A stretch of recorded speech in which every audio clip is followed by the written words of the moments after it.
My sister-in-law posted a picture of my son crying in a hospital parking lot and wrote, "Some people abandon family when things get hard. We choose grace."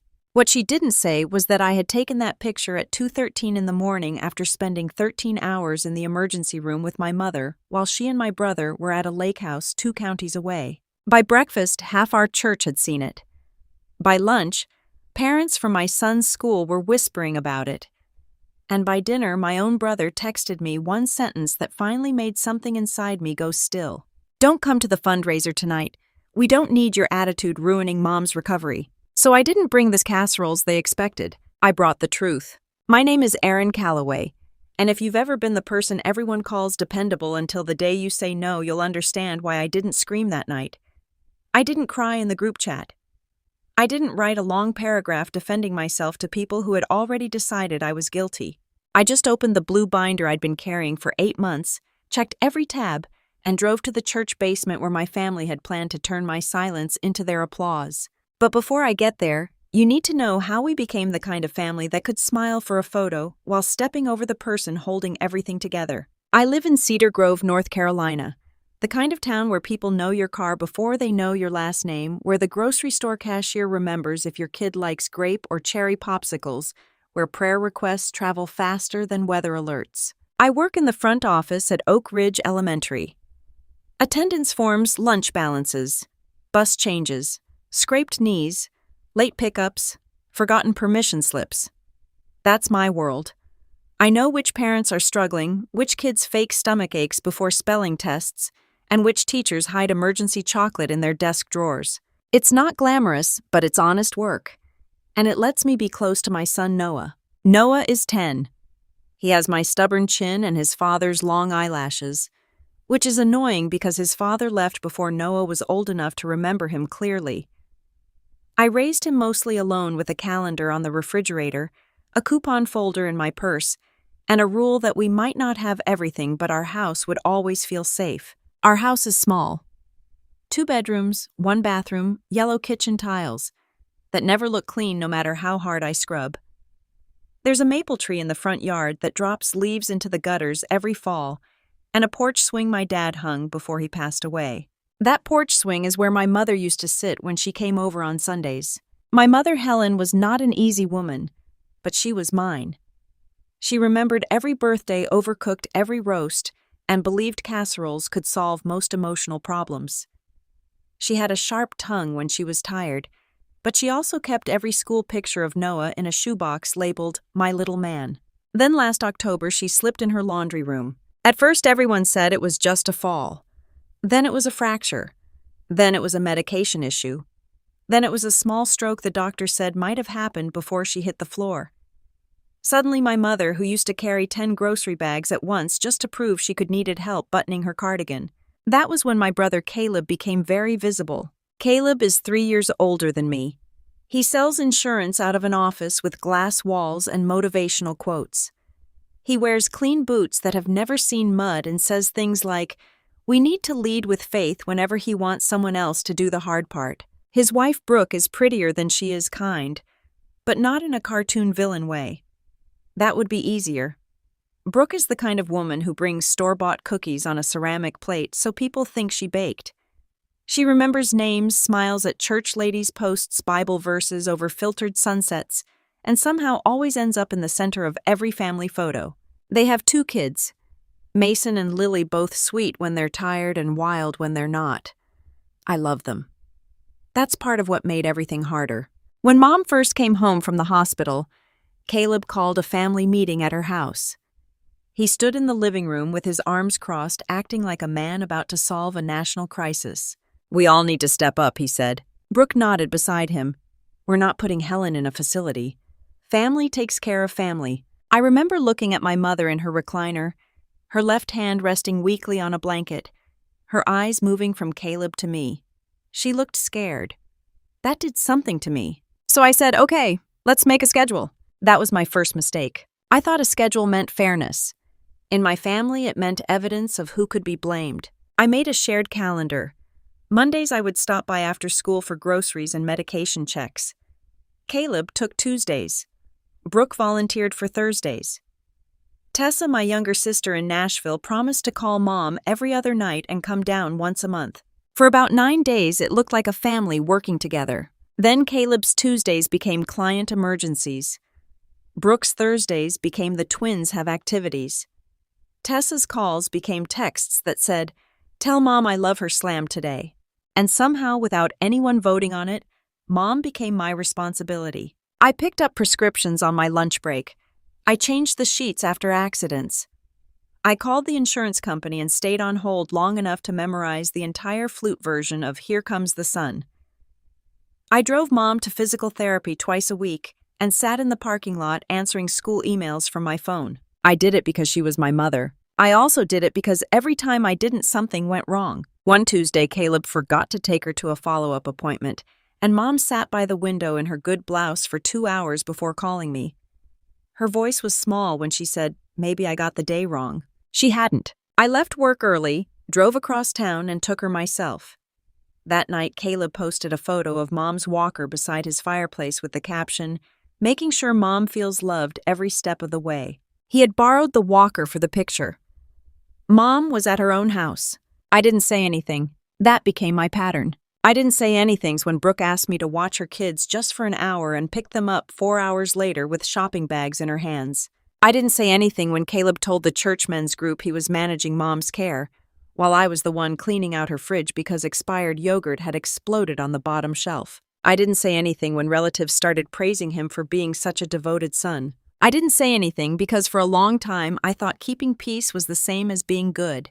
But peace that only exists because one person is swallowing the truth is not peace. It's a slow kind of drowning. The first real crack came in January during a cold snap that froze the pipes under Mom's kitchen sink. I was at Oak Ridge Elementary, helping a crying second grader find her bus note, when my phone buzzed 8 times in a row. It was Brooke. "Your mom has water everywhere." Then another message. "Caleb is with a client." Then another. "I can't go. I have Pilates." Pilates. I stared at that word so long the secretary beside me asked if I was okay. I left work, used half a personal day I had been saving for Noah's spring field trip, and drove to Mom's house. The kitchen floor was soaked. Mom was sitting in her recliner with towels around her feet, apologizing like she had broken the pipe herself. I called a plumber. I paid the emergency fee because Caleb didn't answer and Mom's debit card had expired. While we waited, I found 3 unopened medical bills tucked behind the microwave. Not small bills. Hospital imaging, specialist visit, home health evaluation, each one marked past due. When Caleb finally called back, his voice sounded annoyed before he even said hello. "I'm in the middle of something, Aaron. Mom has past due medical bills," I said. "Did you know?" He sighed. "I told her to give those to me." She did. "They're in the folder you left on her counter." "Well, I've been busy." She almost missed a payment plan deadline. "Can you just handle it this time?" That sentence would become the soundtrack of my year. Can you just handle it this time? The pipe, the bills, the prescriptions, the insurance forms, the grocery delivery, the church rides, the school pickups for Brooke's kids when she forgot early release day, the emergency room visits. Always this time, never the last time. Noah noticed before anyone else did. Kids see what adults think they're hiding. One night I came home late from Mom's house and found him asleep on the couch with his math homework still open. There was a sticky note on the coffee table in his crooked handwriting. "Mom, I made dinner. It is cereal. I love you." I stood there in my work shoes holding that note and felt something in my chest fold in on itself. The next morning, Noah asked, "Are we going to Grandma's again today?" I said after school, just for a little while. He nodded, but his face changed. Not angry, not even sad exactly. Used to it. That hurt worse. By March, I started saying no in small ways. No, I couldn't watch Mason and Lily on Wednesday because Noah had his science fair. No, I couldn't cover Mom's copay until Caleb checked her account first. No, I couldn't leave work every time Brooke didn't feel like driving across town. The family reaction was immediate. Caleb called me rigid. Brooke called me negative. Tessa said I was keeping score. My Aunt Diane, who lived 20 minutes away but had not once taken Mom to an appointment, sent me a text that said, "Caregiving should come from the heart, not a spreadsheet." I stared at that message while sitting in Mom's driveway with a pharmacy bag, a bag of adult briefs, and Noah's science fair board in the back seat bent in half because Mason had stepped on it the night before. From the heart. People love saying that when they're not the ones doing the work. Then came the hospital night. It was a Friday in April. Rain had been falling all day. The kind of steady gray rain that makes the whole town smell like wet pavement and old leaves. Noah and I were supposed to go to his school's family movie night. He had been talking about it for 2 weeks. At 5:42 p.m., Mom called. She said she couldn't feel her left foot. I didn't think. I grabbed my keys. Noah stood in the hallway wearing his Oak Ridge hoodie and holding the blanket he wanted to take to movie night. "Grandma," he asked. I nodded. His face fell, but he got his shoes. At the ER, they took Mom back quickly. That was how I knew it was serious. Hours passed in harsh fluorescent light. Noah curled into a plastic chair with his head in my lap. I texted Caleb 6 times. I called Brooke twice. I left Tessa a voicemail. Caleb finally replied at 10:11 p.m. At the lake with church friends. "Keep us posted." Brooke replied 5 minutes later. "Praying." That was it. Praying. At midnight, Mom was stable. Not great, but stable. The doctor said it wasn't another major stroke, likely a nerve issue and medication complication, but they wanted to monitor her overnight. Noah had been brave for 7 hours. At 2:13 a.m. in the parking lot, he finally broke.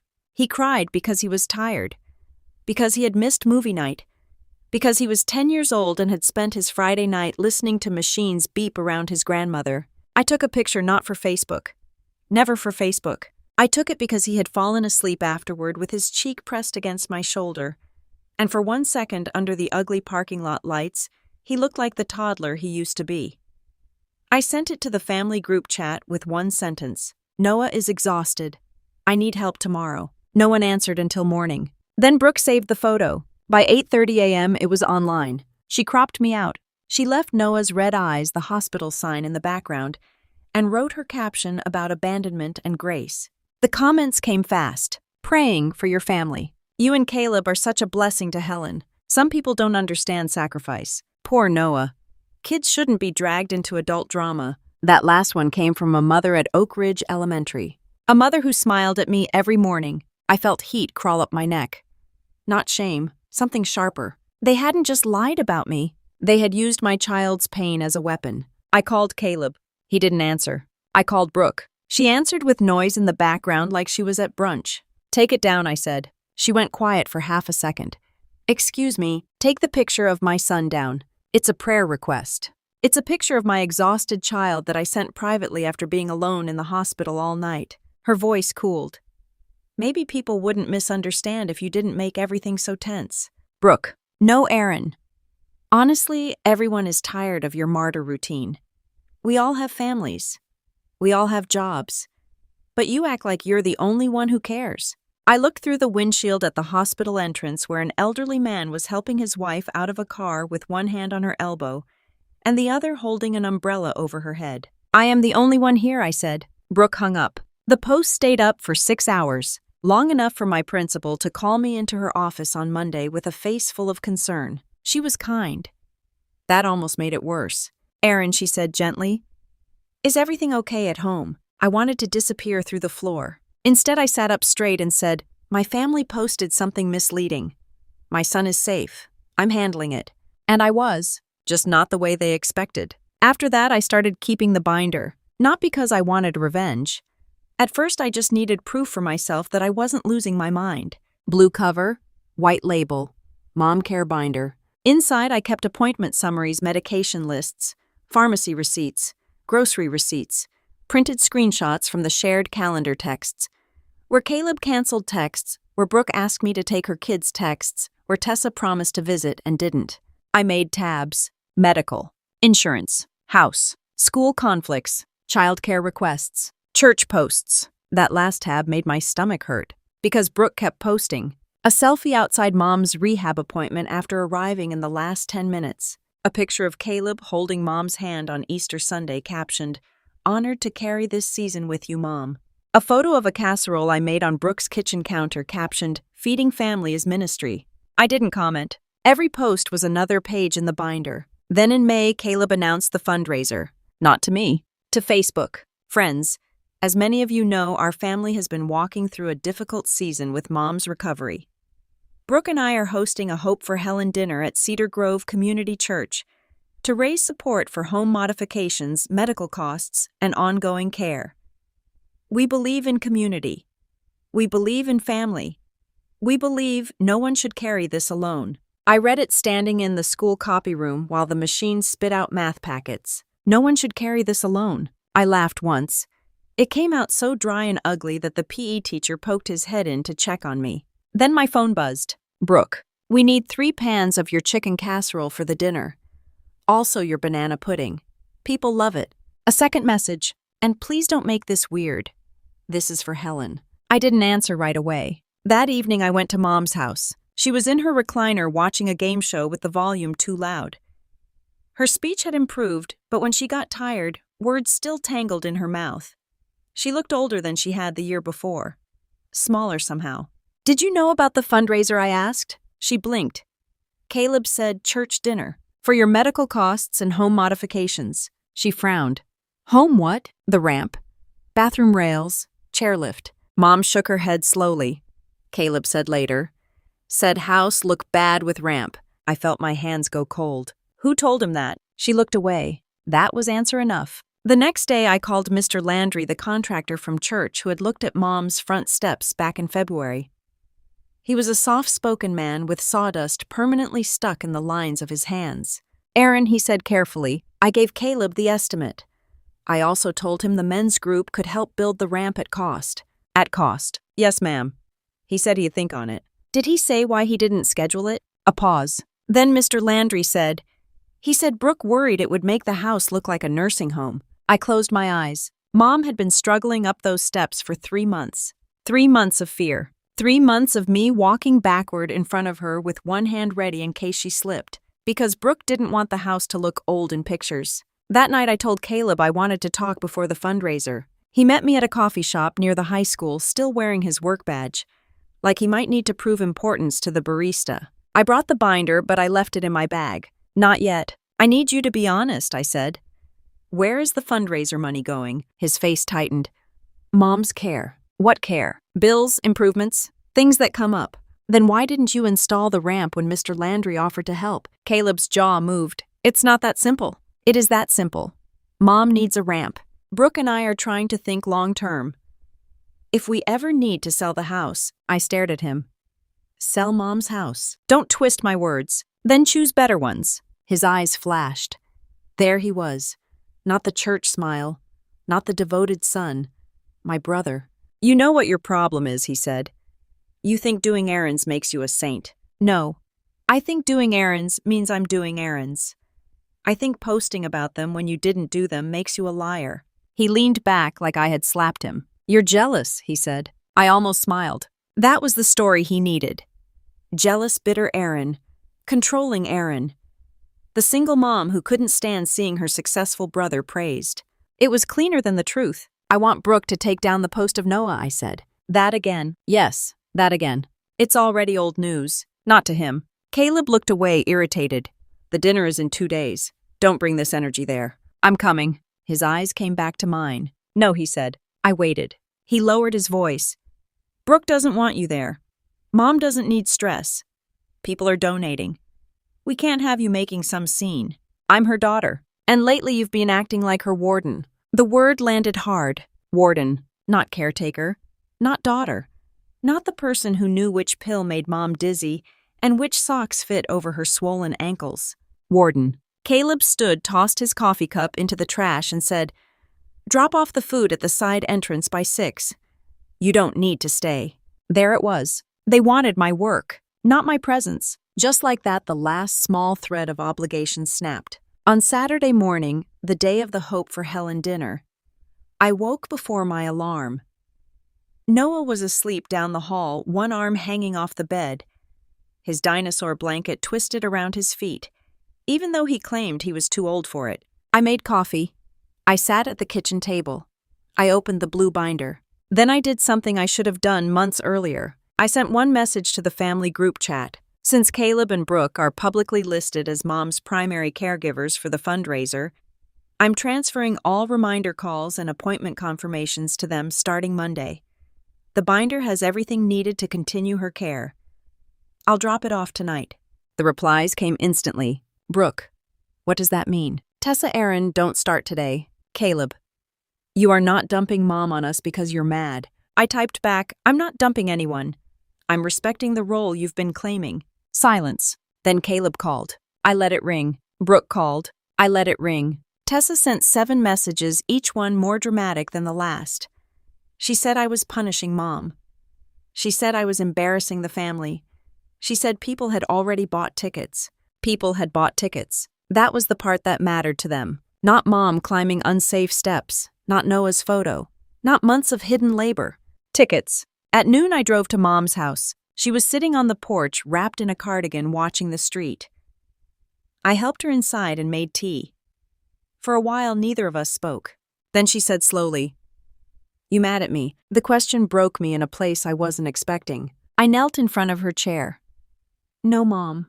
I'm tired." Her eyes filled. "I know," she whispered. I had waited 8 months for someone in my family to say that. Just those 2 words. I know. She reached for the small speech tablet her therapist had given her. She didn't always need it anymore, but it helped when she was emotional. Her fingers moved slowly across the screen. The tablet spoke in its flat little voice. "Caleb talks big. You show up." I pressed my lips together. Mom kept typing. I let him. I liked people saying he was good son. There it was. Not a perfect apology. Not a clean one, but an honest one. I looked at my mother and saw not a villain, but a frightened woman who had lost her husband, her strength, and the life where she could pretend her children were better than they were. That didn't excuse what happened, but it made it human. "I need you to tell the truth tonight," I said. Her face changed. Fear. "I'm not asking you to fight," I said. "I'm asking you not to let them lie while I'm standing there." Mom looked toward the window. Then she nodded once. At 5:48 p.m., I pulled into Cedar Grove Community Church. The parking lot was full. The church basement glowed warm through the windows, all yellow light and folding tables. Someone had tied blue balloons to the railing. A banner by the entrance read, "Hope for Helen." My mother's name looked strange like that, like a brand. I parked beside the fellowship hall and opened my trunk. No casseroles. No banana pudding. Just the blue binder. A flash drive and one framed photo of Mom from before the fall standing in her garden with dirt on her knees and a tomato in each hand. Noah sat beside me in the passenger seat. "You don't have to come in," I told him. He looked at the church doors. "Are they going to be mean?" "Maybe." "Are you going to yell?" "Number." He nodded. "Then I want to watch you not yell." I almost cried. Instead, I squeezed his hand. Inside the fellowship hall smelled like barbecue coffee and church carpet. People turned when we walked in. I saw recognition move across faces, then discomfort. That was the power of a good Facebook lie. It entered the room before you did. Brooke saw me first. She was standing near the dessert table in a cream sweater, arranging cupcakes under a sign that said, "Bless this family." Her smile froze. Caleb came from the stage area where a projector screen had been set up. "What are you doing here?" he whispered. "I brought the binder." His eyes dropped to it. "I told you to drop things at the side door. I'm not a delivery service." Brooke stepped closer, her voice low and sharp. "Not tonight, Aaron." I looked at her. Really looked. She was nervous. Not guilty. Nervous. Because people were watching. "You used my son's face to tell a lie," I said quietly. "Tonight I'm going to correct it." Her mouth tightened. "You're proving every point we made about you. Maybe a year earlier that would have worked. Maybe I would have backed down to avoid being called difficult. But once someone uses your child as a shield for their lie, the old version of you does not survive." Pastor Linda, who had baptized both Caleb's children and once brought soup when Noah had the flu, walked over with concern in her eyes. "Aaron," she said, touching my arm, "I didn't know you were coming. I wasn't invited." Her face changed. Behind her, Mr. Landry stood near the coffee urn, watching quietly. Caleb forced a laugh. "There was a miscommunication. Aaron's been under a lot of stress." I smiled, but it felt nothing like happiness. "There has been a lot of miscommunication," I said. "That's why I brought records." The word records made Caleb's face pale. "Good." Dinner started at 6. I sat at a back table with Noah. Not the family table. That one had been reserved at the front for Caleb, Brooke, their kids Tessa, who had finally driven in for the applause, and Mom, whose wheelchair was positioned beside Caleb like a prop. People ate, they chatted. They glanced back at me when they thought I wouldn't notice. I noticed everything. Then Caleb went on stage. He tapped the microphone, smiled his clean insurance office smile, and thanked everyone for coming. "This has been a humbling season for our family," he began. "Mom's recovery has taught us what it means to serve when no one is watching." Noah's hand found mine under the table. Caleb continued, "Brooke and I have done our best to carry the weight with grace. It hasn't always been easy. Some people pull closer in a crisis, and some people—" He paused. Not long, just long enough for the room to understand. Some people struggle. But tonight isn't about blame. It's about hope. That was when Mom lifted her hand. At first, Caleb didn't see her. Then Pastor Linda did. "Helen," she asked. Mom gestured toward the microphone. Caleb froze. Brooke moved quickly. "Oh, she's tired. We should let her rest." Mom's eyes sharpened. For the first time in months, I saw the woman who had raised us. She reached for the speech tablet in her lap. The room went quiet, except for the hum of the projector. Caleb leaned down. "Mom, not now." The microphone caught it. Everyone heard. Mom typed slowly, painfully slowly. Her right hand trembled, but she kept going. The tablet voice came out flat, mechanical, and somehow louder than shouting. Aaron came every time. A ripple moved through the room. Caleb's face went red. Mom typed again. "Aaron took me hospital. Aaron bought medicine. Aaron cleaned house." Brooke whispered, "Helen, stop." The microphone caught that too. Mom looked at her. Then she typed one more sentence. "Do not use my name to shame my daughter." The room went so still I could hear someone set down a fork. I stood. Not fast, not dramatic, just stood with the blue binder in my arms. Caleb looked at me like he hated me and needed me at the same time. "Aaron," he said into the microphone, trying to turn his voice gentle. "This isn't the place." I walked toward the front. "That's funny," I said. "Because this was exactly the place when Brooke posted my son crying. This was exactly the place when you let people believe you were doing the work. This was exactly the place when you sold tickets using a story that wasn't true." A few people turned toward Brooke. Her face was white now. I placed the binder on the podium. "I'm not here to attack anyone," I said. "I'm here because my mother's recovery should not be used as a costume." Then I opened the binder. I didn't read everything. I didn't need to. I held up the shared care calendar. Here are the last 8 months of appointments. Green is me. Yellow is Caleb. Pink is Brooke. Blue is Tessa. The page looked almost entirely green. I heard someone whisper, "Oh my Lord." I turned to the next page. These are the texts asking me to cover pickups, prescriptions, ER visits, and childcare when Caleb and Brooke couldn't make it. Brooke stepped forward. "Those are private." I looked at her. So was the picture of my son. She stopped. I clicked the small remote I'd brought and plugged the flash drive into the church laptop. Pastor Linda didn't stop me. Maybe she should have. Maybe she was too stunned. The screen behind me changed. Not to something fancy, just screenshots. The family calendar. The hospital check-in time from the night Brooke posted the photo. A text from Caleb. "At the lake with church friends. Keep us posted." A text from Brooke praying. A photo of Noah asleep in the ER chair. A photo of the same child cropped and posted online with a caption about abandonment. Gasps. Real ones. Not loud. Worse. Quiet, wounded gasps from people realizing they had helped carry a lie. Then I showed the ramp estimate. Mr. Landry stood without being asked. "I offered to build it with the men's group at cost," he said. Back in February. Caleb gripped the podium. That wasn't finalized.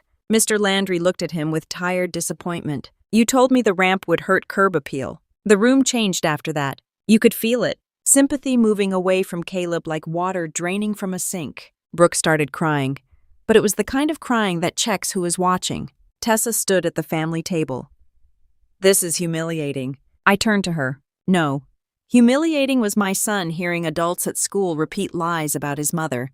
Humiliating was Mom apologizing for needing help because the people taking credit for helping her didn't show up. This is accountability." My voice shook on the last word. Not because I was weak, because I was done being calm for people who mistook calm for permission. Caleb finally snapped. "You think you're perfect," he said. "You think because you kept some binder you get to drag us in front of everyone." "No," I said. "I think you dragged me first. You just didn't expect me to bring receipts to the parade." A few nervous laughs broke out. Not because it was funny, but because truth sometimes enters a room so sharply, people don't know where to put it. Pastor Linda took the microphone then. She looked at Caleb, then Brooke, then the donation basket on the front table. I believe she said slowly, "We need to pause tonight's fundraising until Helen's actual needs are reviewed with her and with the people truly involved in her care." Brooke's mouth fell open. Caleb looked like the floor had disappeared under him. That was the karma. Not jail, not court, not some dramatic police scene. Just the public collapse of a story they had polished for months. The people they wanted to impress were the people who finally saw them clearly. Mom reached for my hand as I passed her chair. Her grip was weak. But she held on. After the dinner, no one knew what to say to me. That was fine. I hadn't come for apologies from the room. Mrs. Albright from the school cafeteria hugged Noah and told him she was sorry. Pastor Linda apologized to me with tears in her eyes. Mr. Landry offered again to build the ramp. The best apology came from a little girl I didn't even know, maybe 7 years old, who looked at Noah and said, "My mom says Facebook is mostly lies." Noah smiled for the first time that night. In the parking lot, Caleb followed me. His tie was loose. His perfect hair had fallen forward. For once, he looked like my brother instead of a man performing my brother. "You destroyed me in there," he said. I unlocked my car. "No," I said. "I stopped helping you destroy me." He rubbed both hands over his face. "You don't understand the pressure I'm under." There it was. The human part. The almost sad part. Caleb had built a life around being admired. Successful son. Faithful husband. Responsible man. And somewhere along the way, he had become more committed to being seen as good than actually doing good. "I do understand pressure," I said. "I just didn't post pictures of your children to escape mine." That landed. He looked away. Brooke came out behind him, mascara under her eyes, arms crossed tight. "I took the post down," she said. "Good. I didn't think it would go that far." That was probably true. Most cruel people don't imagine the full distance of the pain they cause. They just throw something sharp and act surprised when someone bleeds. "You cropped me out," I said. She had no answer. For the first time all night, I saw shame touch her face. Not enough to fix it. Enough to prove she knew. Tessa texted me later from the road. "I should have come more. I'm sorry." I didn't answer until morning. When I did, I wrote, "I'm glad you know. I'm not carrying your guilt for you." That became my new language. Clear, short, true. The week after the fundraiser was strange. Quiet at first, then loud in waves. Some relatives apologized. Some disappeared. Aunt Diane sent a message about airing family business, and I blocked her for 3 days just to see how peace felt. It felt wonderful. At Oak Ridge Elementary, the same mother who had commented under Brooke's post brought me a coffee and said I believed something I shouldn't have. "I'm sorry." I accepted the coffee, not because it fixed everything, because small repairs matter too. The church men's group built Mom's ramp the following Saturday. Noah helped carry small boards and came home with sawdust in his hair. Mom cried when she rolled over it the first time, not because ramps are beautiful, but because dignity is. Caleb came too. He didn't make a speech. He didn't post a picture. He just held a railing steady while Mr. Landry drilled it into place. That was the first useful thing he had done in months. I didn't praise him. Growth does not need applause for arriving late. Brooke never fully apologized. Not the way I once wanted. She sent a text that said, "I handled things badly." I wrote back, "Yes, you did." Old Aaron would have softened that. New Aaron let it stand. As for Mom, we made a new schedule. A real one. On paper on the refrigerator with consequences. If Caleb missed an appointment, he had to reschedule it himself. If Brooke needed childcare, she had to ask 3 days ahead, and I could still say no. If Tessa couldn't visit, she had to send grocery money or arrange delivery. And me, I got my Tuesdays back. Tuesday became Noah's night. No hospital calls unless it was an emergency. No cousin pickups. No just this once. We made spaghetti. We watched terrible cooking shows. We rebuilt his science project this time with a volcano that erupted so aggressively it stained the kitchen ceiling. For the first time in months, my son stopped asking, "Do we have to go?" One evening, Mom came over for dinner. She sat at my small kitchen table with Noah across from her. Both of them laughing because the garlic bread was burned on one side and frozen on the other. After dinner, she asked for her tablet. Her fingers moved slowly. The voice said, "Your house feels peaceful." I looked around. The yellow tiles. The unpaid electric bill waiting by the toaster. The laundry basket near the hallway. The maple leaves stuck to the porch. Nothing fancy. Nothing perfect, but peaceful. Yes, I said. It does. She typed again. Sorry I made you earn place and family. I sat down across from her. That was the apology I had needed. Not polished, not public, not designed to make her look good. Just true. You didn't make me earn it alone, I said. But I'm done auditioning for it. She nodded. Noah looked between us and asked, Does that mean Grandma still comes for spaghetti night? Mom smiled. I smiled too. Yes, I said. As long as she doesn't complain about the sauce. Mom typed fast for once. Sauce needs salt. Noah laughed so hard he nearly fell out of his chair. That sound was worth more than any apology from the rest of them. A month later, Brooke posted again. This time, no filtered sunset. No dramatic caption. Just a picture of Mom's new ramp and one sentence. Thankful for the people who do the work quietly. She didn't tag me. She didn't have to. I didn't like the post. I didn't comment. I didn't need the internet to confirm what I already knew. The truth had already entered the room. And once truth has a chair at the table, lies don't get to sit comfortably anymore. I still care about my family. That part didn't vanish. Boundaries don't erase love. They protect what love is supposed to be. But I no longer confuse being needed with being valued. I no longer let people borrow my labor and call it their virtue. I no longer allow my child to pay the emotional price for grown adults who care more about looking good than doing right.